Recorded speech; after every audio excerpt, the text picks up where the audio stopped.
Hello everyone, welcome to History and Culture.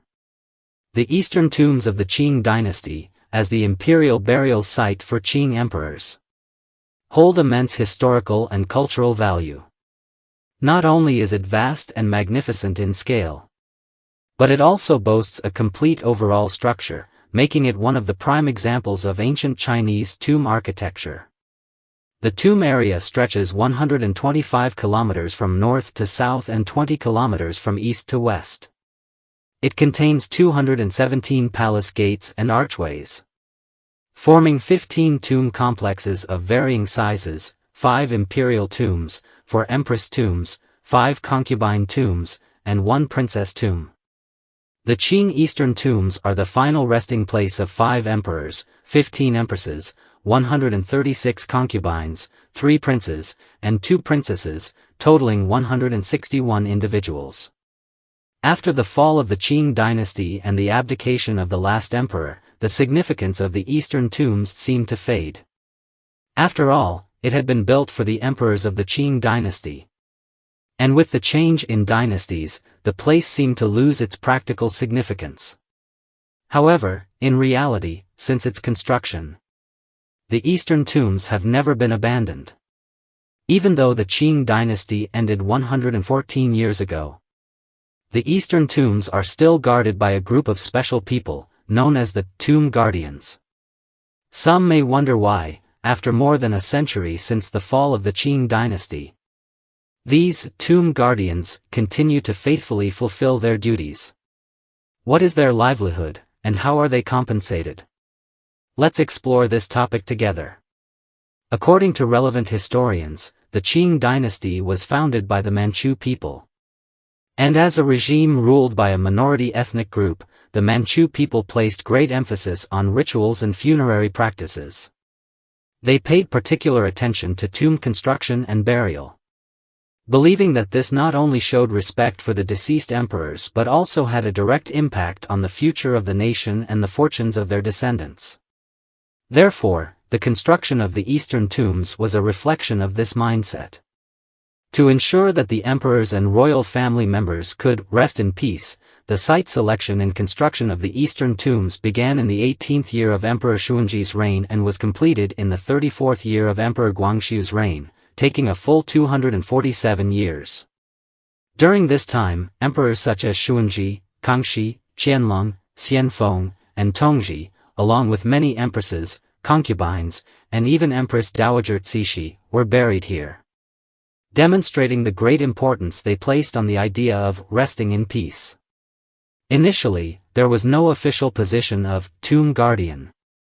During the reign of Emperor Xuanzhi, when emperors and other royal family members passed away, in addition to the usual burial items such as gold, silver, and jewels, living servants, including concubines, eunuchs, and palace maids, were also buried with them.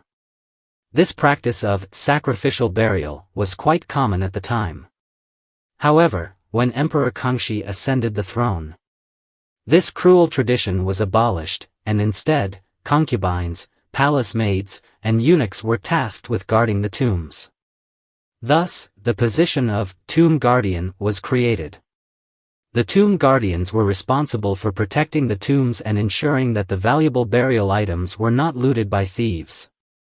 The Eastern Tombs housed a large number of precious items such as gold, silver, porcelain, and paintings, making them a target for tomb robbers. Therefore, the role of the tomb guardians was especially crucial. They not only had to safeguard the security of the tombs but also had to regularly perform rituals, maintaining the solemnity and cleanliness of the tomb area and ensuring everything was orderly. The selection of tomb guardians was also highly strict. Since they were tasked with guarding the imperial tombs, there were clear requirements for their background. They had to be from one of the 3 banners of the 8 banners, the plain yellow banner, the bordered yellow banner, or the plain blue banner. This ensured that the tomb guardians had a noble and pure bloodline, preventing any personal motives that might harm the tombs.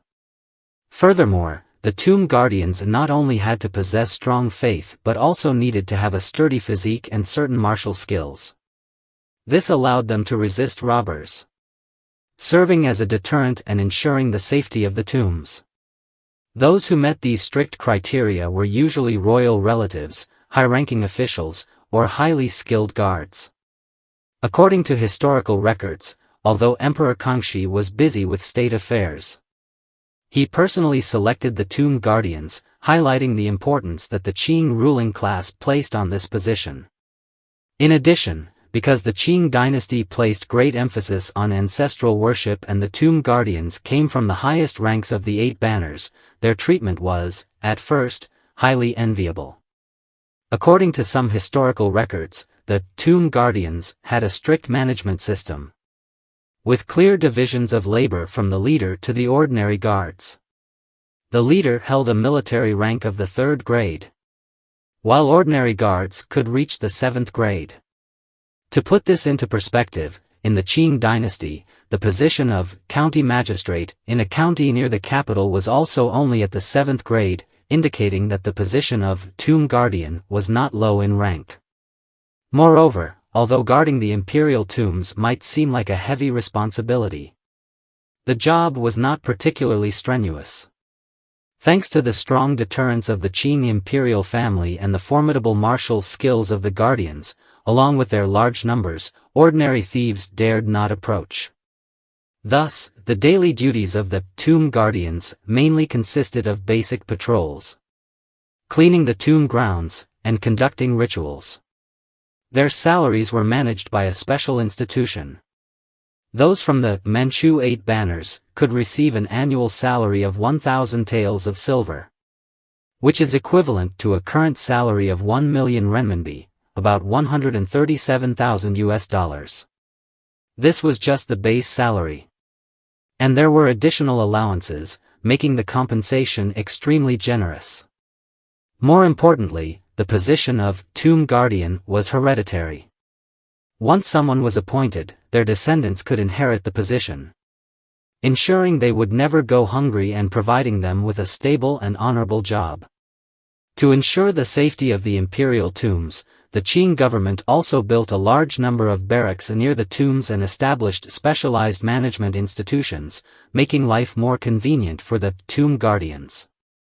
However, with the Qing dynasty's policy of isolation and the decline of national power, the benefits of the tomb guardians also began to decrease, as they were entirely dependent on government support.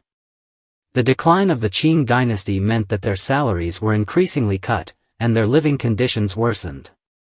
By the late Qing period, with the government corrupt and incompetent, the national treasury empty, and large amounts of funds spent on reparations and luxury for the elites, the government could no longer afford to fully pay the tomb guardians.